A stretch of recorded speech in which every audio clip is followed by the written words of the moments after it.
ఎన్నిసార్లు వచ్చారు తిరుపతి? నేను 50 సంవత్సరాల నుంచి నాకు ఊహ తెలిసిన తర్వాత ఇది 50వ సంవత్సరం. సంవత్సరానికి 2-3 సార్లు వస్తుంటాను. నాకు ఇది జరిగిన తర్వాత రక్తం ఉడికిపోయింది కరితే లడ్డు విషయంలో. ఇంతకు ముందు లడ్డు తీసుకెళ్తే ఫ్రిడ్జ్ లేకపోయినా కూడా 1 మంత్ ఉండేది, 1 మంత్ నిల్వ ఉండేది, 1 నెల ఉండేది.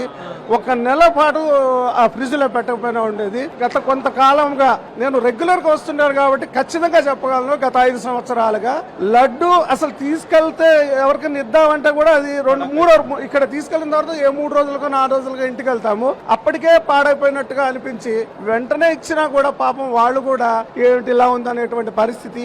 నిజం చెప్పాలంటే అండి, ఆయనకి డబ్బు కొదవేంటండి, ఆయనకు పొదుపు చేయడం ఏంటంటే నాకు అర్థం కాదు. సాక్షాత్తు లక్ష్మీదేవి భర్త, ఆయనకు డబ్బు కొదవ ఏంటండి? అటువంటి చోట పొదుపు ఏంటంటే నాకు అర్థం కాదు. తక్కువ రేటుకి వస్తుందని కొన్నారంట. అంతే కక్కుర్తి, పొదుపు, డబ్బులు మీకు ఎందుకు